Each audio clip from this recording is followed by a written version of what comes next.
بسم اللہ الرحمن الرحیم۔ معزز ناظرین و سامعین کرام، السلام علیکم ورحمۃ اللہ وبرکاتہ۔ ایک آدمی نے حضرت صدیق اکبر رضی اللہ عنہ کو نازیبا کلمات کہے اور آپ رضی اللہ عنہ کو سب و شتم کیا، تو آپ رضی اللہ عنہ نے اس کی تان زنی کا کوئی جواب نہ دیا۔ صدیق اکبر رضی اللہ عنہ خاموش رہے۔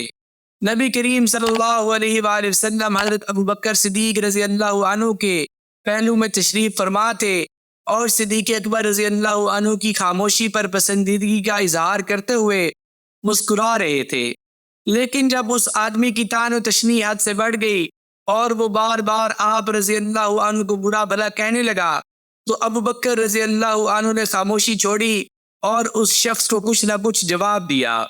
اس پر حضرت صلی اللہ علیہ وآلہ وسلم غضبناک ہوئے اور اٹھ کر چلے آئے۔ حضرت ابوبکر رضی اللہ عنہ نے آپ صلی اللہ علیہ وآلہ وسلم کی ناراضگی کو بھانپ لیا اور آپ کی خدمت میں حاضر ہو کر دریافت کیا، یا رسول اللہ صلی اللہ علیہ وآلہ وسلم، وہ شخص مجھے برا بھلا کہہ رہا تھا اور آپ صلی اللہ علیہ وآلہ وسلم تشریف فرما تھے، لیکن جب میں نے بھی اس کو کچھ جواب دیا تو آپ صلی اللہ علیہ وآلہ وسلم ناراض ہو کر چلے آئے۔ حضور اقدس صلی اللہ علیہ وآلہ وسلم نے فرمایا، اس وقت وہاں ایک فرشتہ موجود تھا جو تمہاری طرف سے اس کو جواب دے رہا تھا، لیکن جب تو نے اس کو جواب دیا تو شیطان آ پہنچا، اس لیے میں شیطان کی موجودگی میں بیٹھنے کا نہیں تھا۔ پھر آپ صلی اللہ علیہ وآلہ وسلم نے فرمایا، اے ابوبکر رضی اللہ عنہ، 3 باتیں ایسی ہیں کہ اس کے صحیح ہونے میں کوئی شک نہیں۔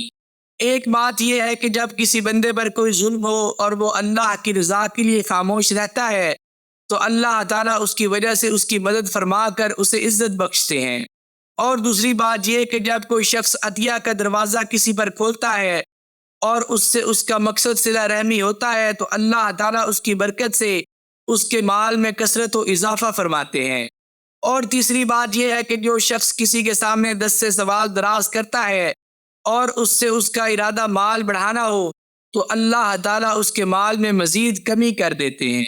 یہ واقعہ مسند الامام احمد میں بیان کیا گیا ہے۔ حضرت ابوبکر صدیق رضی اللہ عنہ کے بیٹے عبد الرحمن رضی اللہ عنہ تاحال مسلمان نہیں ہوئے تھے اور بڑے جوان طاقتور تھے۔ مشرکین کی صفوں سے نمودار ہوئے اور للکارنے لگے، کوئی ہے جو میدان میں آئے۔ یہ آواز حضرت صدیق اکبر کے کانوں میں پڑی۔ آپ رضی اللہ عنہ اس وقت رسول اللہ صلی اللہ علیہ وآلہ وسلم کے پاس بیٹھے تھے۔ شیر کی طرح فوراً اٹھے اور اس للکارنے والے شخص کی طرف جانے لگے تاکہ اس کا مقابلہ کریں، تو آپ صلی اللہ علیہ وآلہ وسلم نے ابوبکر رضی اللہ عنہ کو پکڑ لیا اور فرمایا کہ آپ نہ جائیں۔ اے ابوبکر رضی اللہ عنہ، آپ رضی اللہ عنہ اپنی ذات سے ہمیں فائدہ دیں۔ یہ واقعہ الحاکم میں بیان کیا گیا ہے۔ حضرت ابوبکر صدیق رضی اللہ عنہ کے بیٹے عبد الرحمن بدر کی لڑائی میں مشرکین کے ساتھ شریک تھے، لیکن جب مسلمان ہوئے تو ایک دن اپنے والد ماجد کے پاس بیٹھے تھے تو اپنے والد سے کہنے لگے، بدر کی لڑائی میں میری نظر آپ رضی اللہ عنہ پر پڑی تھی۔ اس وقت آپ کو نشانہ بنانا میرے لیے بہت آسان تھا، لیکن میں وہاں سے ایک طرف کو ہو گیا اور آپ کو قتل نہیں کیا۔ حضرت ابوبکر رضی اللہ عنہ نے فرمایا، لیکن اگر تم میرے نشانہ پر ہوتے تو میں تجھے نہ چھوڑتا اور ضرور قتل کرتا۔ یہ واقعہ تاریخ الخلفاء میں بیان کیا گیا ہے۔ ایک جماعت کی شکل میں وفد عبد القیس مدینہ منورہ پہنچا اور نبی کریم صلی اللہ علیہ وآلہ وسلم کے ارد گرد حلقہ بنا کر بیٹھ گیا۔ ان کی زبانوں سے حکمت کی باتیں نکلنے لگی۔ پھر ان میں سے ایک شخص اٹھا اور اس نے کوئی لغو بات کہی۔ حضور اکرم صلی اللہ علیہ وآلہ وسلم نے حضرت ابوبکر رضی اللہ عنہ کی طرف نظر التفات فرمائی اور متعجبانہ انداز میں پوچھا، اے ابوبکر رضی اللہ عنہ، کیا تم نے وہ بات سنی اور سمجھی جو اس نے کہی ہے؟ ابوبکر صدیق رضی اللہ عنہ نے کہا، جی ہاں۔ آپ صلی اللہ علیہ وآلہ وسلم نے فرمایا، ان کو جواب دو۔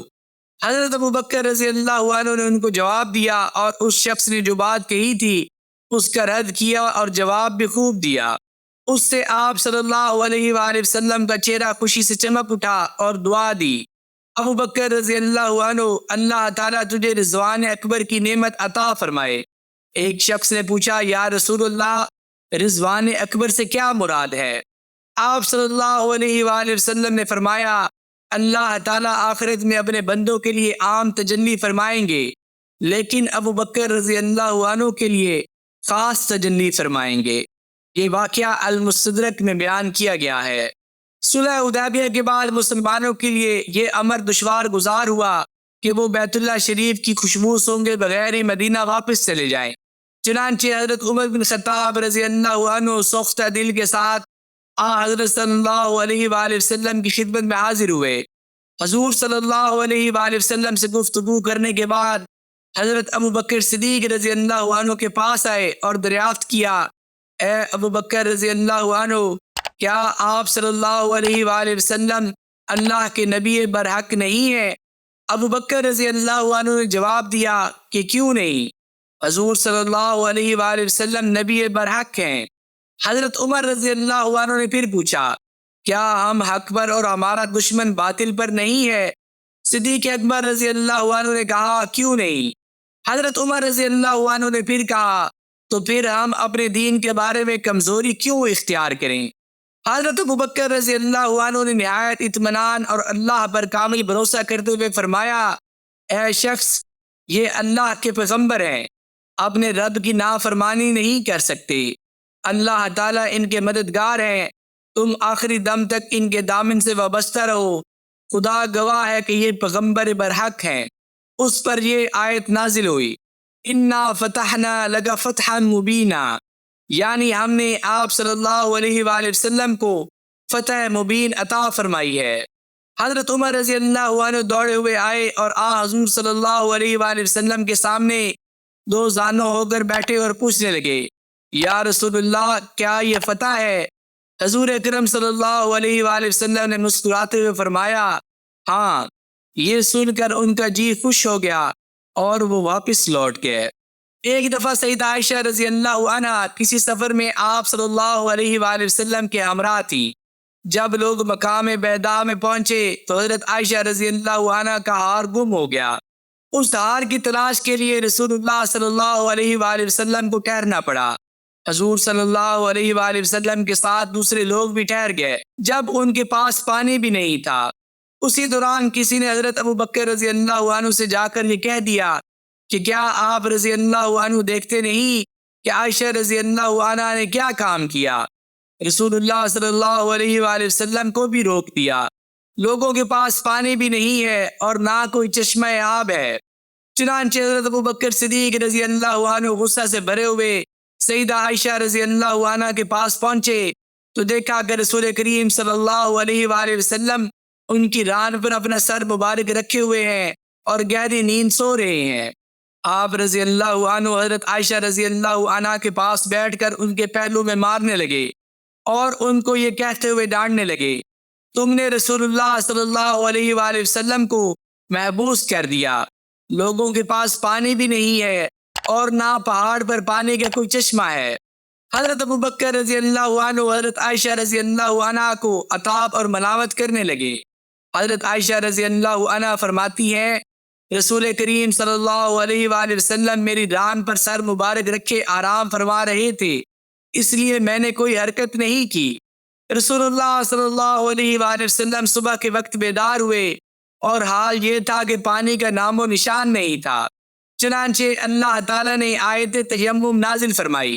جب سب نے تیمم کیا، اس پر اسید بن الحفیر رضی اللہ عنہ نے فرمایا، اے آل ابی بکر رضی اللہ عنہ، یہ تمہاری پہلی برکت نہیں ہے۔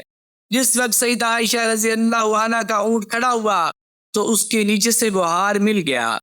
یہ واقعہ روایت البخاری میں بیان کیا گیا ہے۔ ایک دن نبی کریم صلی اللہ علیہ وآلہ وسلم تشریف فرما تھے اور آپ کے صحابہ رضی اللہ عنہم نے آپ صلی اللہ علیہ وآلہ وسلم کو یوں گھیرا ہوا تھا جیسے کنگن کلائی کو گھیرے ہوتا ہے۔ صحابہ رضی اللہ عنہ حضور صلی اللہ علیہ وآلہ وسلم کی تازہ بتازہ احادیث کی سماعت کر رہے تھے کہ حضرت علی بن ابی طالب کرم اللہ وجہہ تشریف لائے۔ سلام کرنے کے بعد کھڑے رہے کہ کوئی جگہ ملے تو بیٹھ جاؤں۔ رسول کریم صلی اللہ علیہ وآلہ وسلم نے اپنے صحابہ رضی اللہ عنہ کے چہروں کی طرف دیکھا کہ ان میں سے کوئی ان کو جگہ دیتا ہے اور مجلس میں وسعت پیدا کرتا ہے۔ حضرت ابوبکر رضی اللہ عنہ آپ صلی اللہ علیہ وآلہ وسلم کی دائیں جانب بیٹھے تھے، لہذا حضرت ابوبکر رضی اللہ عنہ نے اپنی جگہ سے ہٹتے ہوئے فرمایا، اے ابو الحسن یہاں بیٹھیے۔ چنانچہ حضرت علی رضی اللہ عنہ رسول اکرم صلی اللہ علیہ وآلہ وسلم اور صدیق اکبر رضی اللہ عنہ کے درمیان میں بیٹھ گئے۔ یہ منظر دیکھ کر حضور اکرم صلی اللہ علیہ وآلہ وسلم مسکرا دیے۔ آپ صلی اللہ علیہ وآلہ وسلم کا چہرہ خوشی سے چمکنے لگا اور خوشی کے آثار چہرہ انور پر نظر آنے لگے۔ پھر آپ صلی اللہ علیہ وآلہ وسلم ابو بکر رضی اللہ عنہ کی طرف جھکے اور انہیں آہستہ آواز میں فرمایا، ابو بکر رضی اللہ عنہ، با کمال لوگوں کے مقام کو با کمال لوگ ہی پہچانتے ہیں۔ یہ واقعہ البدایہ و نہایہ میں بیان کیا گیا ہے۔ معزز ناظرین و سامعین کرام، حضرت ابو بکر صدیق رضی اللہ عنہ کی سیرت کے 100 واقعات کی قسط میں بس آج اتنا ہی۔ آگے آنے والی قسطوں کو دیکھنے کے لیے اس چینل کو لائک، شیئر اور سبسکرائب کرنا نہ بھولیے گا۔ ساتھ دیے گئے بیل کے آئیکن کو بھی دبا دیجیے تاکہ آگے آنے والی مزید دلچسپ ویڈیوز آپ تک پہنچتی رہیں۔ مجھے اپنی دعاؤں میں یاد رکھیے گا۔ جزاک اللہ۔